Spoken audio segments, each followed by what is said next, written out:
한반도 상에서 엄청난 일이 일어났다는 건 다 알고 계실 것입니다. 사진을 보시면 더 실감나게 우리가 느낄 것 같습니다. 바로 북한에서 김정은이 핵실험을 핵실험 6차 핵실험을 실행을 옮겼습니다.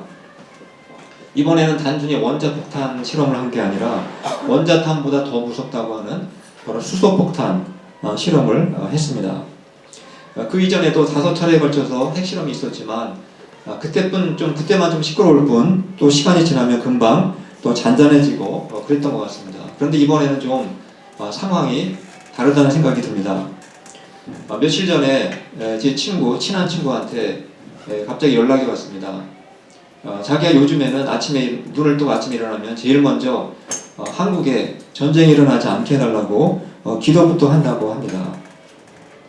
저도 요즘 최근에 며칠 동안 역사에 관련된 그러한 좀 강의들을 몇 편을 보게 되었습니다. 역사적으로 보면 한국 주변에 이 강대국 사이에 서로 분쟁이 생기게 되면 거의 예외가 없이 한반도 상에 항상 전쟁이 있었다는 사실입니다. 그런데 지금의 상황이 그 당시와 너무나 비슷하다는 것입니다. 최근에는 갑자기 힘이 세진 중국하고 미국이 서로 으르렁거리면서 힘자랑하고 있습니다. 또 역시 중국과 일본 사이에서도 마찬가지입니다. 정말 우리나라는 수천 년 동안 이 강대국 사이에 끼어 있으면서 전쟁과 고통에 시달렸는데 이제 또다시 그러한 상황이 올 수 있다는 것을 생각할 때 정말 우리가 나라를 위해서 절실한 마음으로 기도해야 되지 않을까 이런 생각을 더 하게 됩니다. 이렇게 오늘날처럼 이렇게 심각한 상황이 될 때 사람들이 가장 마음에 간절히 원하는 게 있다면 무엇이겠습니까? 바로 그것은 평화라고 생각을 합니다. 우리가 평안하게 살 때는 이 평화라는 단어가 그렇게 피부에 와닿지도 않고 그렇게 그 단어에 대해 우리가 신경을 쓰지 않고 살아갈 때가 있습니다. 그러나 북한에서 계속해서 저렇게 핵실험을 하고 심지어 미국에까지 핵폭탄을 실어서 보내겠다라는 이런 말을 하다 보니까 심지어 미국 사람들까지도 불안에 떨고 있는 모습을 우리가 보게 됩니다. 이제는 평화라는 그 단어는 단지 배부른 사람들 또는 정치인들만 외치는 소리가 아니라 누구나 예외 없이 남녀노소 할 것 없이 부자나 가난한 자 할 것 없이 또 하나님 믿든 믿지 않든 누구나 절실하게 이 평화가 필요하구나 하는 것을 누구나 다 느끼고 있습니다. 오늘 우리가 로마서 5장 본문을 말씀을 읽으셨는데 바로 이 로마서 5장 본문상에는 평화와 관련된 단어들이 굉장히 자주 언급되고 있습니다. 우리가 제일 먼저 읽었던 로마서 5장 1절 말씀을 앞에 한번 스크린 보시면서 다시 한번 읽어보도록 하겠습니다. 시작. 그러므로 우리가 믿음으로 의롭다 하심을 받았으니 우리 주 예수 그리스도로 말미암아 하나님과 화평을 누리자. 우리 개역 성경에는 화평이라고 번역되어 있습니다만 새번역 성경이라든가 다른 쉬운 성경을 보시면 평화라고 이렇게 번역이 되어 있습니다. 지금 화평이라는 단어와 평화라는 단어는 똑같은 단어라는 것을 알 수가 있습니다. 영어로는 어떻게 번역합니까? peace라고 그렇게 번역을 합니다. 방금 읽으신 말씀을 보시면 우리가 예수 그리스도를 믿어서 의롭다 하심을 받게 되면 어떤 결과가 일어난다고 말씀하고 있습니까? 하나님과 화평을 누리게 된다는 것입니다. 하나님과 평화를 누리게 된다. 그렇게 말씀하고 있습니다. 제가 7년 전에 교회를 처음 개척했을 때 저희 교회 표어가 무엇인지 아마 기억하시는 분이 계신지 모르겠습니다. 제가 잠깐 앞에 스크린 보시면 보여드리겠습니다. 바로 이것이 저희가 교회를 처음 개척했을 때 표어요. 또 신문 광고상에도 저 표어가 계속 나오고 있습니다. 바로 하나님과 화평, 사람과 화평.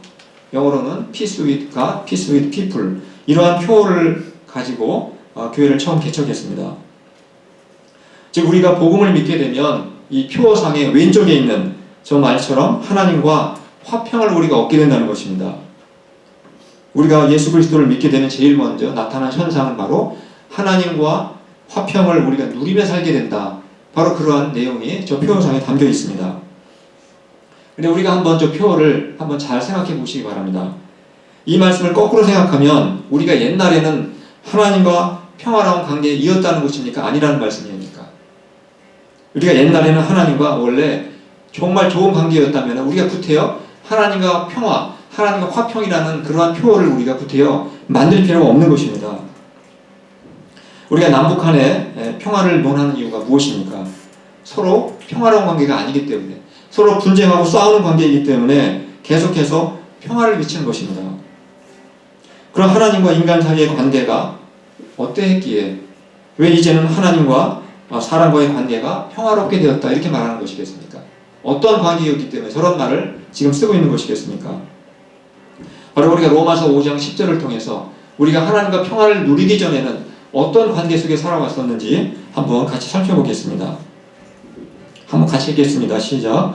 우리가 하나님의 원수일 때에도 하나님의 아들의 죽으심으로 말미암아 하나님과 화해하게 되었다. 우리가 이전에, 우리가 예수님을 믿기 이전에는 하나님과 어떤 관계였다라고 말씀하고 있습니까? 원수 관계였다는 겁니다. 북한과 미국의 원수 관계, 남한과 북한과의 원수 관계 이상으로 인간과 하나님과의 관계 역시 원수 관계였다. 이렇게 성경은 우리에게 말씀하고 있습니다. 사실 하나님이 인간을 창조하지 않았습니까? 창조하신 창조주이십니다. 또 인간은 하나님의 형상을 닮은 피조물입니다. 그런데 어떻게 그러한 하나님과 인간과의 관계가 원수관계로 그렇게 변하게 만 것이겠습니까? 그 이유를 이사야 선지자가 이사야 59장 2절에서 이유를 분명하게 설명해 주고 있습니다. 제가 한번 읽어드리도록 하겠습니다. 오직 너희 죄악이 너희와 너희 하나님 사이를 갈라놓았고 너희 죄가 그의 얼굴을 가리어서 너희에게서 듣지 않으시게 함이니라. 이사야는 하나님과 인간이 왜 원수관계가 되었는가? 단 한 단어로 바로 죄악 때문이다. 인간의 죄악 때문이다. 이렇게 말씀을 하고 있습니다.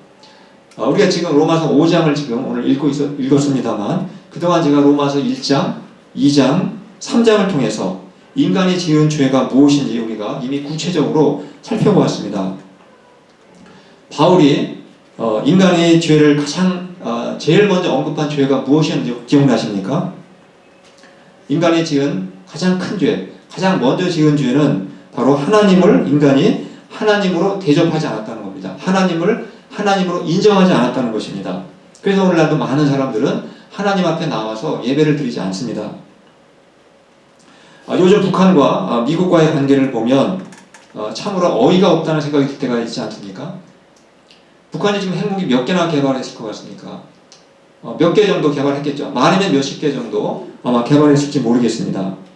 근데 미국이 갖고 있는 핵무기가 몇 개인지 혹시 알고 계십니까? 제가 그 통계를 한번 찾아보았습니다.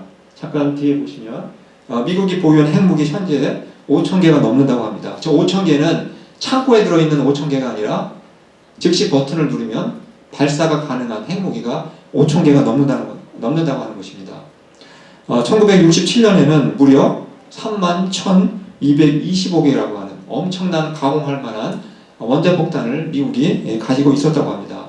그러나 너무 많은 핵무기를 가지고 있다 혹시라도 실수로 터지게 되면 이 지구가 없어질지 모르겠다고 하는 불안감 때문에 소련과 미국이 서로 협의를 해서 핵무기를 지금까지 줄여온 것입니다. 그렇게 줄였음에도 불구하고 여전히 미국이 갖고 있는 핵무기만 해도 5,000개가 넘는다는 것입니다. 그런데 이 북한이 겨우 핵무기 몇 개 정도 만들어 놓고 계속해서 미국을 향해서 협박을 하고 도전을 하고 있습니다. 사실 미국이 저 많은 핵무기 가지고 단번에 북한을 제압할 수 있지만 전쟁이 나면 결국은 이 남한에 있는 수백만 명의 사람들이 죽을 수가 있기 때문에 지금까지 자제하고 있다 이렇게 우리는 볼 수가 있습니다. 그런데 인간과 하나님과의 관계를 이 북한하고 미국과의 관계와 비교할 수 있겠습니까? 인간은 정말 미천한 피조물에 불과합니다. 그리고 하나님은 온 우주 만물을 창조하신 창조주이십니다. 하나님과 인간을 어떻게 비교할 수 있겠습니까? 그런데도 불구하고 인간은 하나님을 창조주를 인정하지 않고 오히려 하나님을 무시하고 심지어 하나님을 대적한다는 사실입니다. 하나님 앞에 겸손하게 무릎을 꿇고 하나님께 예배를 드리기는커녕 하나님은 없다 이렇게 주장합니다. 또 이 세상은 저절로 만들어진 것이다 라고 주장합니다. 또 하나님이 있다면 왜 허리케인이 자꾸 생기느냐? 하나님이 있다면 왜 지진이 발생하느냐? 이러면서 하나님께 원망을 하고 불평과 불만을 계속해서 늘어놓고 있습니다. 그런데 사실은 하나님이 먼저 인간하고 원수관계를 맺은 것이 아닙니다. 인간이 먼저 하나님하고 하나님의 품을 떠났고 하나님을 대적하고 하나님과 원수 관계를 만들었다는 사실입니다. 근데 사람들은 하나님하고 원수 관계가 되고 나서 나타난 현상이 무엇인지 아십니까? 바로 인간은 고삐 풀린 망아지처럼 되고 말았습니다. 그리고 송아지의 코에 뚫던 그것이 뚫지 않은 송아지처럼 자기 멋대로 자기 뜻대로 살아가는 그러한 존재가 되고 말았다는 사실입니다. 그래서 인간을 향해서 우리가 죄인이다 이렇게 얘기하는 것입니다. 근데 오늘 말씀에서 뭐라고 말씀하고 있습니까? 이제는 인간하고 하나님과의 원수 관계가 어떻게 되었다고 했습니까? 화해가 되었다. 이제는 하나님과 인간의 원수 관계가 청산이 되었다. 화목하게 되었다. 화해가 일어났다. 그리고 평화로운 관계가 되었다라고 오늘 성경은 말씀하고 있습니다. 인간이 하나님을 찾아가서 화해를 요청한 것이 아닙니다. 오늘 말씀해 보시면 하나님이 인간을 먼저 찾아오셨습니다. 그리고 하나님께서 인간에게 찾아오셔서 바로 자신의 아들을 화목제물로 그렇게 죽도록 만드셨습니다. 바로 이러한 사실을 누구든지 믿게 되면 이제는 하나님과의 원수 관계가 청산이 되고 화해가 일어나고 관계가 회복되고 하나님과 더불어 평화를 누리게 된다. 이렇게 오늘 말씀하고 있는 것입니다.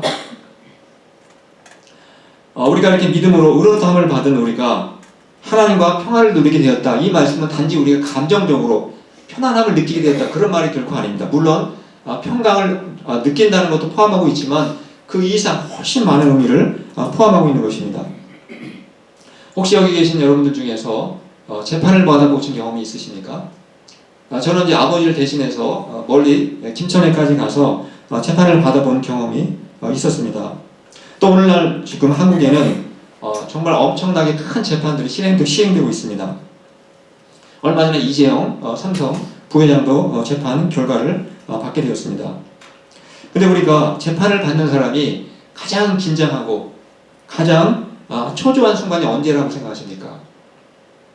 바로 판사가 마지막에 재판 결과를 낭독하는 순간, 아마 그 순간이 가장 떨리고 가장 불안해하고 초조하지 않을까 그런 생각을 해보게 됩니다. 왜 그렇겠습니까?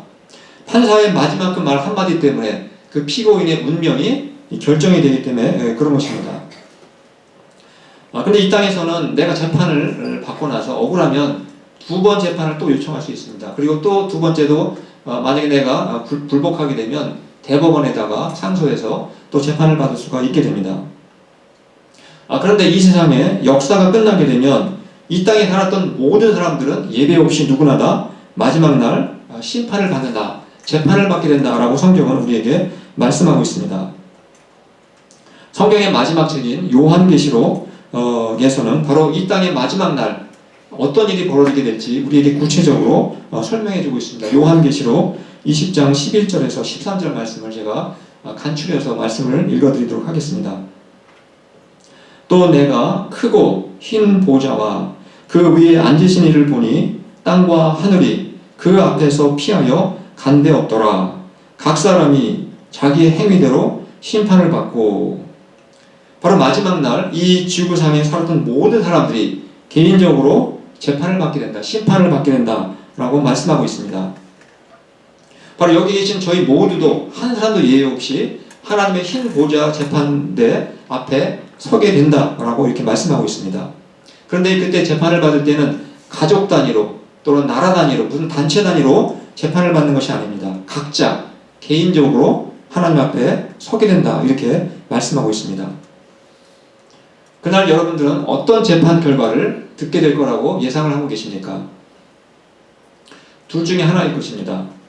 무죄 아니면 유죄, 천국 아니면 지옥이라고 하는 둘 중에 하나의 판결 결과를 우리는 듣게 될 것입니다. 물론 구체적인 형량과 상은 더 나중에 결정되겠지만 가장 기본적으로 무죄냐 유죄냐 천국이냐 지옥이냐고 하는 우리는 판결을 듣게 됩니다.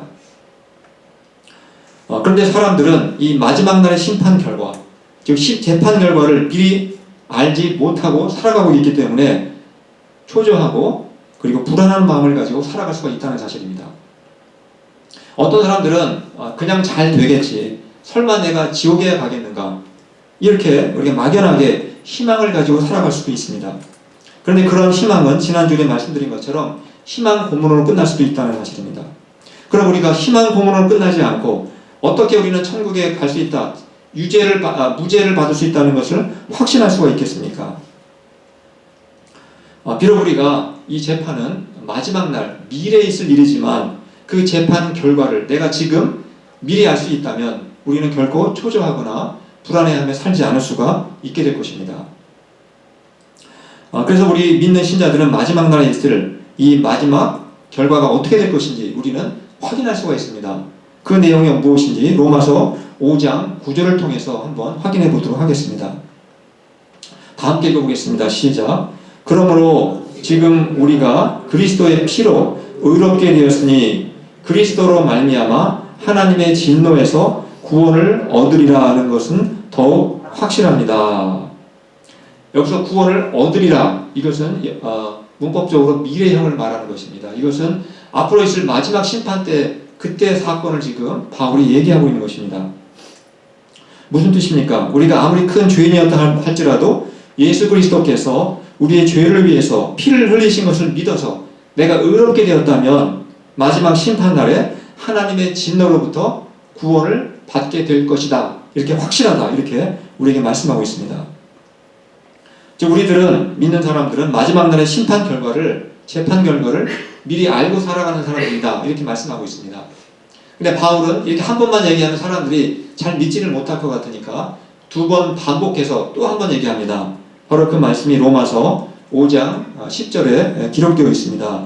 우리 한번 다 같이 이 말씀도 같이 읽겠습니다. 시작. 우리가 하나님의 원수일 때에도 하나님의 아들의 죽으심으로 말미암아 하나님과 화해하게 되었다면 화해한 우리가 하나님의 생명으로 구원을 얻으리라는 것은 더욱더 확실한 일입니다. 바울은 두 번, 또 한 번 강조해서 설명하고 있습니다. 하나님의 아들이 화목제물이 되어 죽으신 것을 믿음으로써 하나님으로부터 내가 의롭다함을 받고 하나님과 화해를 이룬 신자들은 마지막 날, 마지막 재판날에 확실하게 구원될 것이다 라고 바울이 두 번 걸쳐서 강조하고 있다는 사실을 우리가 발견을 하게 됩니다. 제가 한번 지금까지 드린 말씀을 근거로 한번 질문을 드리겠습니다. 마지막 날에 마지막 재판이 있을 때 예수 그리스도를 믿어서 의롭다함을 얻은 사람들은 마지막 재판 결과를 미리 알 수 있다고 했습니까? 없다고 했습니까? 알 수 있다고 분명히 바울이 말씀을 했습니다. 그래서 이렇게 우리가 이렇게 마지막 결과를 우리는 알고 살아가는 신자들은 그냥 잘 되겠지, 설마 뭐 그런 일이 있겠나, 이렇게 막연한 희망을 가지고 사는 사람이 아니라 방금 바울이 말한 것처럼 확실한 소망을 가지고 분명한 소망을 가지고 우리는 살아가는 사람들이다. 이렇게 바울이 말씀하고 있는 것입니다. 이렇게 자기의 마지막 운명을 확실하게 알고 살아가는 사람들이 불안과 두려움에 떨면서 살 필요가 있겠습니까? 전혀 그럴 필요가 없는 것입니다. 우리는 불안과 두려움이 아니라 참 평안과 참된 안식을 누리면서 우리는 살아갈 수가 있게 된다는 사실입니다. 우리가 가끔 많은 사람들이 즐기는 야구라든가 또 축구 경기를 생중계로 볼 때가 있습니다. 또 미국에서는 풋볼 경기를 생중계로 보면서 사람들이 열광합니다. 또 한국에서도 얼마 전에 월드컵 축구 예선 때문에 한국, 이란, 또 한국, 우즈베키스탄하고 축구 경기가 있었습니다. 여러분 생중계로 경기를 볼 때 마음이 편안합니까? 초조합니까? 다 편안하십니까? 우리가 생중계로 한국하고 하는 경기를 보게 되면 얼마나 불안하고 초조한지 모릅니다. 그 승부 결과가 어떻게 될지 예측할 수가 없기 때문에 초조한 마음으로 경기를 보게 됩니다. 그런데 이제 경기가 끝나고 나서 결과도 알고 나서 녹화 방송을 할 때 여러분 마음이 편합니까? 불안합니까? 우리가 경기 결과를 이미 알고 있고 녹화 경기를 볼 때는 소파에 몸을 묻고 편안한 자세로 땅콩도 먹어가면서 우리는 여유를 가지고 그 경기를 관람할 수가 있게 됩니다. 마찬가지로 바로 믿음으로 의롭다함을 받은 신자들은 자신들의 마지막 그 운명을 이미 미리 알고 살아가는 사람들이라는 사실입니다. 그래서 우리는 우리 미래에 대해서 미리 걱정하고 불안하고 두려워하는 것이 아니라 우리는 평안하고 그리고 안식과 또 담대함을 가지고 살아갈 수가 있게 된다는 사실입니다. 이것이 하나님이 우리에게 주신 놀라운 바로 축복인 것입니다. 물론 우리가 그 하나님의 심판이 있기 전까지 우리가 살아가는 그 과정은 험할 수가 있습니다. 그리고 어려울 수도 있고 힘들 수도 있고 수많은 고비를 만날 수도 있습니다. 그러나 우리가 마지막 결과만큼은 확실하게 해피엔딩으로 끝난다는 것을 우리가 알고 있기 때문에, 확실한 믿음을 가지고 있기 때문에 우리가 어려움을 이겨낼 수가 있다는 사실입니다. 바로 이러한 분명한 확신을 가지고 살아가는 사람에게는 이 땅에 살면서 우리가 어려운 환난을 만난다 할지라도 쉽게 낙심하거나 절망하지 않게 된다는 사실입니다. 바로 그 말씀이 로마서 5장 3절에서 4절에 우리에게 주시는 말씀입니다. 우리 한번 같이 한번 읽어보도록 하겠습니다. 시작. 다만 이뿐 아니라 우리가 환난 중에도 즐거워하나니 이는 환난은 인내를, 인내는 연단을, 연단은 소망을 이루는 줄 알미로다. 환난이 무슨 뜻이겠습니까? 꼭 환난은 전쟁만을 뜻하는 것이 아닙니다. 환난은 신자가 예수님을 믿는 믿음을 지키면서 살아가다가 겪게 되는 모든 어려움, 모든 고통을 우리가 환난이다 이렇게 말하는 것입니다. 미래에 대한 분명한 확신을 가지고 살아가는 신자들은 환난을 만나면 슬퍼하고 낙심하고 좌절하는 것이 아니라 오히려 뭐 한다고 했습니까? 즐거워한다 이렇게 성경은 말씀하고 있습니다. 여기서 즐거워한다 이 말씀을 원어상에 있는 말씀의 의미로 번역을 다시 하면 자랑한다 그런 뜻을 갖고 있습니다. 사람들은 언제 자랑하게 됩니까? 주로 돈을 많이 갖고 있으면 자랑하게 됩니다. 또 자식의 공부를 잘해서 좋은 대학에 가게 되면 우리는 자랑하게 될 때가 있습니다. 또 직장에 다니면서 높은 자리에 승진하게 되면 누구나 자랑하고 싶어 합니다.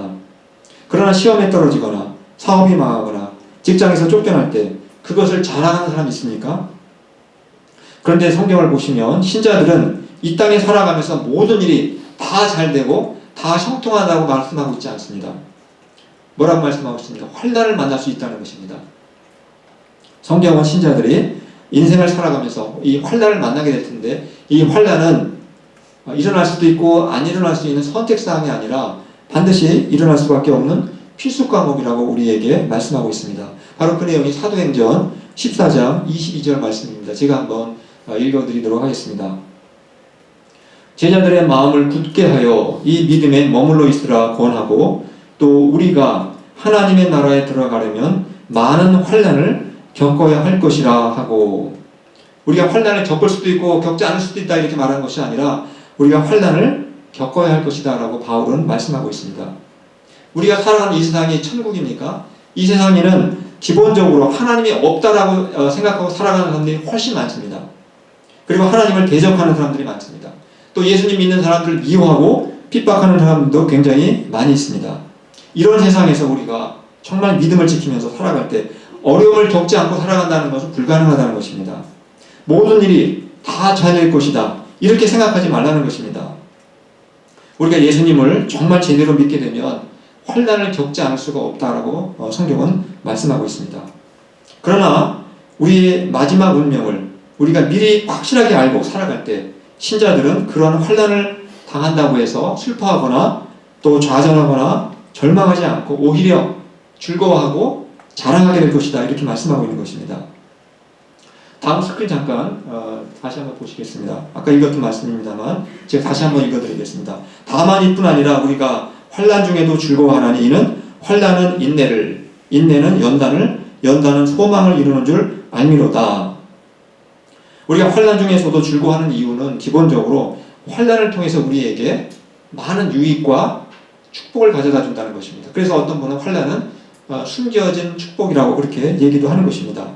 먼저 어떤 우리에게 유익을 가져다 준다고 했습니까?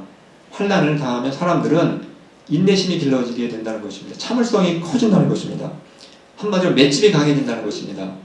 예전에는 쉽게 화내고 쉽게 분노했지만 이제 환난을 겪어가면서 어려움을 당해가면서 쉽게 자기의 감정을 컨트롤하게 되고 자기의 마음을 잘 다스릴 수 있는 인내심을 갖게 된다는 사실을 우리에게 말씀하고 있습니다. 또 환난을 통해서 인내심이 길러지게 되면 그 다음 단계는 무엇입니까? 연단을 우리가 얻게 된다 이렇게 말씀하고 있습니다. 연단이라는 단어는 다른 성경을 보시면 그 인격, 그 훈련된 인격 이렇게 보통 그렇게 번역을 하기도 합니다. 말하자면 우리가 연단을 받는다는 것은 내가 믿기 이전에 나의 성품은 다 사라지고 믿고 나서 새로운 성품으로 변화가 된다. 바로 그러한 말씀을 하고 있는 것입니다. 바로 우리가 믿음 생활을 하면서 환난을 겪을 때마다 사실은 우리의 성품이 더 거룩하게 변하고 새롭게 변한다는 것을 우리에게 말씀하고 있습니다. 제가 한 가지 한번 사진 잠깐 보여드리겠습니다. 뒤에서 보실까요? 왼쪽에 있는 게 무엇인지 아시겠습니까? 새카만 숯입니다. 그리고 오른쪽에 있는 것은 빛나는 다이아몬드입니다. 이 숯은 몇백 원, 몇천 원이면 살 수 있지만 저 오른쪽에 있는 다이아몬드 사시려면 몇천 불, 몇만 불이 들 수도 있습니다. 근데 이렇게 값어치 없는 숯을 비싼 다이아몬드로 만들 수 있는 방법이 있습니다. 어떻게 하면 되는지 아십니까? 강한 압력을 가하면 저 숯이 변해서 다이아몬드로 변하게 된다고 합니다. 물론 우리가 갖고 있는 압력기로는 안 되겠지만 강력한 압력을 가하게 되면 저렇게 놀랍게도 숯이 다이아몬드로 바뀌게 된다는 것입니다. 마찬가지로 우리는 저 숯과 같은 존재였습니다.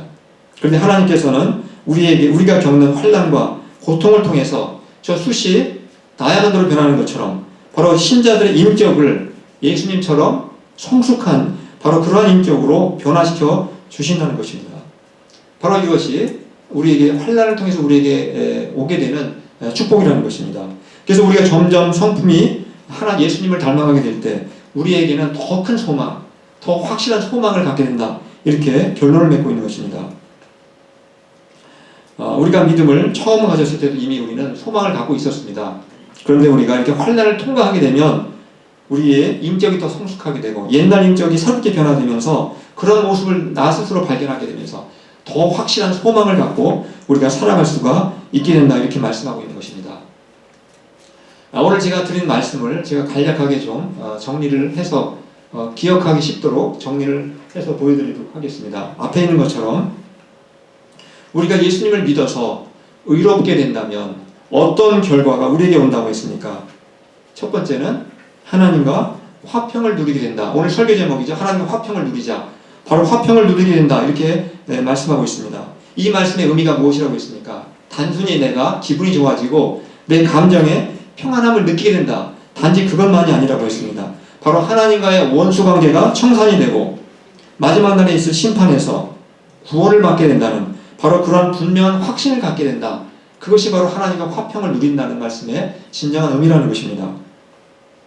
두 번째, 우리가 이런 확신을 가지고 살아가는 신자들은 이 땅에서 우리가 어떠한 환난을 당한다 할지라도 우리는 낙심하거나 절망하는 것이 아니라 오히려 즐거워한다고 했습니다. 그리고 자랑하면서 살아갈 수 있게 되고 우리 인격은 더욱더 성숙하게 되고 그리고 분명한 소망을 갖게 된다. 그것이 바로 오늘 우리에게 주시는 말씀의 핵심 내용입니다. 우리는 정말 우리가 예수님을 믿어서 정말 우리가 의롭다함을 받게 되었다는 사실이 얼마나 큰 축복이고 우리가 생각할 때마다 얼마나 이것이 감동적이고 감격스러운 일인지 항상 여러분들 마음속 깊이 묵상해 보시기를 바랍니다. 그래서 이런 놀라운 은혜를 우리가 받은 자로서 우리가 날마다 어떤 상황을 만난다 할지라도 여러분 항상 즐거워하시고 또 자랑하시고 참된 평안과 기쁨을 누리시면서 승리하며 살아갈 수 있기를 간절히 축원합니다.